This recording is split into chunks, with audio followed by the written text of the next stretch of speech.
Mr. Loyomba, office amada laklabadi kitang su nature taba yaba wa ngangbiyo.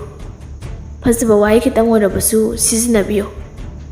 Adamna ngasi mag thabakse loisinasi haibada loisinba ngami aisu. Adubu songi wahi wataduna ai soise tawba ngamjararoi. Loyomba sauna aina tawdaba yaroi loisindaba yaroi hairabadi. Laiza maduda aina induna chakadaba nate. Makata na punba pundaba haibadudi aigi apamagi makha pole. Haibadi context aikoina somdagi lawkhiba nate. Songi pabungna aigi papa lairingai matam aikoidagi lawkhibani habase som khangvidra male. Agreement inakhiba amadi nakan anigi lainariba affidavit du somna mamutana yengbidraba pabidraba male. Somna hairaga induna chakadabadudi aidi nate. Hekta puningma matamda pungani loisiningba matamda loisingani haibadudi niyom nate. Aina ka hena songa thabaksida punna chaminningbagi pambasu nate. Loyomba makhutta pairakpa contract ki edu suru naisilli. Laiza tumin yengduna lay. Loyomba usitana ngasi fawba loyomba kanagi mafamdasu nonjaraktri. Mingondasu haisagadaba nonjagadaba misun aidi nate. Adubu singnaba hawraklabanina yengnaba taredana. Kanana kadai fawba ngamge haibado. Aduga amana mafamsida thabak tawriba leiriba staff singsidi thamko. Office si fawba aigi makhada thamba ngamba Loyomba Rajkumar ni haibase simade khangjinba phai Miss Laiza. Wahai si hai Laiza da sauna yenglamlaga fuk hagatuna thoki. Laiza su tumin phamduna sauna thokriba Loyomba bu yengduna leihawi. Karam amino sibo asuk masada napal kaba igo wangma misibo magi makhada leiriba mayamdusu magum tawrongani. Aina khanbada aina tawbada chumena satlamgani. Loyomba su mafamdagi tholakpaga mayumda halasi haiduna aduma makoising adu lai. Loyomba kaka nongalgi mapu oiba Laiza si khangbro. Singlen nokfet tawna Loyomba da yengduna hairai. Kakagi Loyomba nangna lawriba phirepto yamna langani. Nangna di wari se khanglamdaba yai. Itai mana su tamlamdaba yai nangonda. Adubu ngasidi kakana hairibase nang muna tawko. Nangna piklingai yambungna thabak mayamsi wana honarai. Khazik phawgalakpa mi leirakpada yengthiba yeknaba kayani lakiba. Maduna maram oiraga nangi pabungi thabak khudingmak mai pakide. Tapna tapna sitharaki mutharaki. Thabak pumba mutluraba sel pumba manglaba matung imo bemagi nama pai bungo. Tamo sana jauba thengnaduna tamo duna mateng kaya pangki. Nangna ngasi pairiba nangi nakhada leiriba thabak singse tamo sana jaubagi mapaldagini. Ahal masen thajanana tawramliba thabakse nangna hekta pamdre yaningdre haiduna adamna tawbadi nang langani. Tawbimal khangdabasu oina warisibu khangwa khudingmakna hainagani khanagani. Nangna imo ibemada lana khalibado madu hongdo oibunga. Khudingmakse lukhoi mapa machana sinba thaong soidana oigani. Masagi oijaba pumba thadoklaga imungshigi phagani hairabadi karishu pendaba nungaitaba uthoktana lakhiba imongna karamna nangi thabak thauramda imungshigi mangnaba tawgani. Imogi mafamda nangna yengliba miyengludagi khajikna thairaga nangna uba ngamdriba imogi afabadu khajik uba ngamnaba hotnaw. Madu kanda nang soidana khanglakani urakani kanana kanagidamak kayam khanba kathokpa haibado. Bhab tao ibungo miyeng sanba ichani wakhal lamphai chatkanu. Loyomba hairiba du munna tari. Ngaihaki matung yum yauраktuna gari sing adu sumangda mathang mathang thaujilai. Ibelai haima Ibungo, ngasidi ngalida. Loyumba, ahunine, ngasidi khara ngale. Santi su tholai. Haima, kaidawre? Loyumba, kaisu tawde, aghangde. Santi, tumhauribani. Loyumba, kaisu hairamda imungda changki. Santi, hai Jinglen, kaidawba yawgi ngasibo? Jinglen, itaima, imugi manakta chatlaga magi haunabidu tawruribani. Aina khwai ngaibadi asukkuina yumsida magi loinabi oina leiriba imosigi thabakti lairadana. Maming phawbo khanglamdabasini. Masi angangsi kamai tawni? Ai mada senabada thaba ama oirabani. Wa ngangmanaga kaya haitre.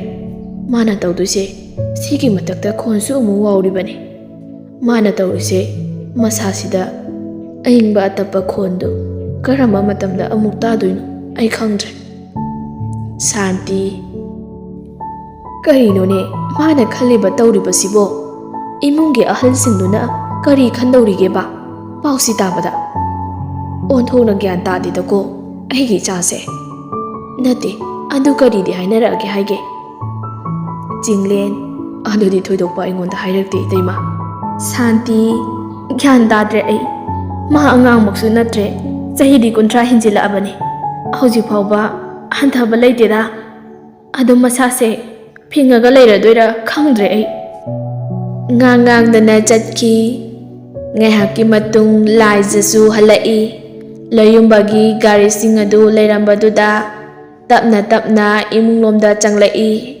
Santiga ibelaigasu mayaikaduda angang macha adu laknaduna leirami.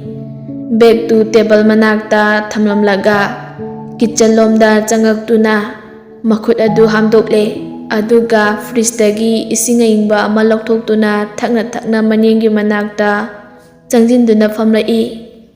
Isa thoiningai tawbra boxiga boxagada asi haiduna angang adu lauraga pammi. Angang adusu mama ubada haraubagi noklaga matindu kamduna lauri. Laija as loire. Santi tapna thoibi ibunagi manakta chatki haiduna nang kakana tami. Laija laami masi. Santi, kari hairambano? Kari tawi haibano? Laija mamada onsinduna hairai. Imasi, yamungna gyan dadaba khara yauraba male. Akhoidagidi amata soidana phangpham thokpa pibam thokpadu pibani. Ado yamungda yaubadadi madu oidra male. Marakta haiba ama yauri. Adu phajana magi angangsinga tanabiyu haikibani. Atai kaisu thoidokpa ehenbadi haikideda. Khangdreda. Ai gyan tadre. Kadaido ma lainingba jani. Ai mahakse uni khanbada yumsida lainingdrabani. Tanaba haibasu amatta leiroi. Mana khanba mana ningbado adu khakni mana tawdusi. Laija tapna kaisu khalunu dai masi. Semdokpadi khara wana thokani. Adoi masi ai anganga leirurage kada pukhatkrage. Ibelai ai pubirage mo ibema hi hana hongdurone. Laija ihaniye nini hoi pothabi horo. Angang adu pamduna magi ka tamna karai. Loyumba makhutuna laibakta thamlaga sofa aduda tumina hiplaga leirami. Laija su thoina yenglamba tawda kada changaktuna mapi hongdokle. Aduga angang aduga phamduna laknaduna sanari. Loyumba su laijagi makhol tabada hawgalaga kada changai. Ngaihak tumin leptuna lei aduga tapna ai ngasagi thabakto. Laija angang laknarambadu chap lepi aduga tapna khumai. Yenglakpadi tawde. Adugi oiragadi hiramduda hauji wari sanadrabasu ihagani. Haibadi yumsida ahimo amani. Atai ahenba ai karisu oide. Laijana khalisisu amuk nauna wari sanaduna masada tension leibadu pamdabagini. Adugisu mathakta Laija office wa yumda putoktuna sanabasu pamde. Matang matangi mafam matung inna ꯀꯥꯏꯗꯅ ꯉꯥꯛꯅ ꯆꯠꯆꯕꯤꯅꯤ꯫ ꯂꯣꯌꯨꯝꯕꯅ ꯍꯧꯗꯣꯔꯛꯏꯕꯁꯤꯁꯨ ꯃꯥꯒꯤ ꯃꯔꯥꯜ ꯑꯗꯨ ꯈꯪꯂꯛꯄꯒꯤ ꯃꯥꯅ ꯍꯥꯏꯈꯤꯕ ꯇꯧꯈꯤꯕꯁꯤꯡ ꯑꯗꯨ ꯂꯥꯜꯂꯦ ꯁꯦꯡꯗꯣꯛꯅꯤꯡꯗꯨꯅ ꯍꯧꯗꯣꯔꯛꯄꯅꯤ꯫ ꯂꯥꯏꯖꯅ ꯊꯧꯁꯥꯗꯅ ꯃꯥꯒꯤ ꯋꯥ ꯌꯩꯊꯣꯔꯛꯄꯗꯨꯗ ꯂꯣꯌꯨꯝꯕ ꯁꯥꯎꯅ "ꯅꯪꯁꯦ ꯌꯨꯝꯁꯤꯗ ꯃꯧ ꯑꯃ ꯑꯣꯏꯅ ꯑꯩꯒꯤ ꯅꯨꯄꯤꯅꯦ ꯍꯥꯏꯗꯨꯅ ꯂꯩꯔꯤꯕꯅꯤ꯫ ꯑꯗꯨ ꯑꯣꯏꯔꯕꯗꯤ ꯅꯪ ꯑꯩꯒꯤ ꯋꯥꯁꯦ ꯇꯥꯐꯝ ꯊꯣꯛꯇꯕ꯭ꯔꯥ? ꯑꯩꯅ ꯍꯥꯏꯕ ꯉꯥꯡꯕꯗ ꯅꯪꯅ ꯑꯁꯨꯛ ꯌꯥꯝꯅ ꯊꯧꯁꯥꯗ꯭ꯔꯤꯕꯁꯤꯅ ꯀꯩꯒꯤꯅꯣ?" ꯂꯥꯏꯖ ꯅꯣꯛꯅꯤꯡꯗꯅ ꯅꯣꯛꯂꯛꯏ꯫ "ꯍꯣꯏ, ꯑꯩ ꯌꯨꯝꯁꯤꯒꯤ ꯃꯧꯅꯦ꯫ ꯑꯗꯨ ꯑꯣꯏꯇꯥꯔꯁꯨ ꯅꯪꯒꯤꯗꯤ ꯂꯣꯏꯅꯕꯤ ꯅꯠꯇꯦ꯫ ꯑꯗꯨꯅ ꯑꯩꯅ ꯁꯣꯝꯒꯤ ꯀꯩ ꯋꯥ ꯇꯥꯐꯝ ꯂꯧꯐꯝ ꯊꯣꯛꯀꯦ?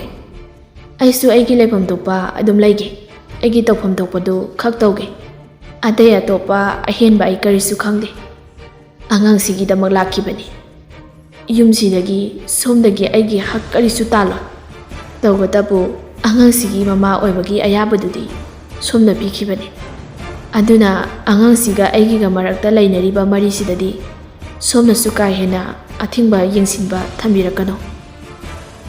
ꯂꯣꯌꯨꯝꯕ ꯄꯥꯎꯈꯨꯝ ꯑꯃꯠꯇ ꯄꯤꯕ ꯉꯝꯗ ꯇꯨꯃꯤꯟ ꯊꯣꯛꯂꯛꯏ꯫ ꯂꯥꯏꯖꯁꯨ ꯇꯨꯃꯤꯟ ꯊꯣꯛꯈꯤꯕ ꯂꯣꯌꯨꯝꯕꯕꯨ ꯌꯦꯡꯗꯨꯅ ꯂꯩꯍꯧꯏ꯫ ꯃꯥꯁꯨ ꯅꯨꯡꯉꯥꯏꯕꯗꯤ ꯅꯠꯇꯦ, ꯑꯗꯨꯕꯨ ꯊꯃꯣꯏꯗ ꯌꯦꯛꯄ ꯍꯦꯟꯃꯟꯈꯤꯕꯅ ꯍꯥꯏꯒꯦ ꯌꯥꯎꯅ ꯍꯥꯏꯈꯤꯕꯅꯤ꯫ ꯇꯦꯔꯦꯁ ꯃꯊꯛ ꯑꯗꯨꯗ ꯀꯥꯈꯠꯂꯒ ꯇꯨꯃꯤꯟ ꯂꯦꯞꯇꯨꯅ ꯑꯀꯣꯏꯕ ꯑꯗꯨ ꯀꯣꯏꯌꯦꯡ ꯌꯦꯡꯉꯤ꯫ ꯑꯩꯅ ꯇꯧꯈ꯭ꯔꯤꯕ ꯃꯥꯒꯤ ꯃꯐꯝꯗ ꯉꯥꯡꯈꯤꯕ ꯁꯛꯈꯤꯕ ꯃꯌꯥꯝꯗꯨꯅ ꯉꯁꯤꯗꯤ ꯑꯩ ꯃꯥꯒꯤ ꯃꯐꯝꯗ ꯋꯥꯍꯩ ꯑꯃꯐꯥꯎ ꯉꯥꯡꯕꯒꯤ ꯊꯧꯅꯥꯗꯨ ꯏꯐꯝꯗ ꯂꯩꯇ꯭ꯔꯦ꯫ ꯉꯥꯏꯍꯥꯛꯀꯤ ꯈꯟꯊꯔꯨꯗꯕ, ꯑꯐꯕ ꯎꯕ ꯉꯝꯂꯨꯗ꯭ꯔꯕ ꯑꯩꯒꯤ ꯋꯥꯈꯜꯁꯤꯅ ꯀꯌꯥꯗ ꯂꯥꯟꯅ ꯃꯥꯕꯨ ꯂꯧꯔꯨꯔꯤꯕ, ꯇꯥꯊꯤ ꯇꯑꯣꯏꯅ ꯆꯩ ꯉꯥꯡꯈꯤꯕ꯫ ꯇꯔꯨꯟꯒꯤ ꯒꯥꯔꯤ ꯑꯗꯨ ꯊꯧꯖꯤꯜꯂꯛꯄ ꯎꯕꯗ ꯂꯣꯌꯨꯝꯕꯁꯨ ꯀꯨꯝꯃꯛꯏ꯫ "ꯁꯥꯟꯇꯤ, ꯍꯩꯃꯥ, ꯏꯆꯥꯁꯤꯡ ꯂꯥꯛꯏꯔꯥ?"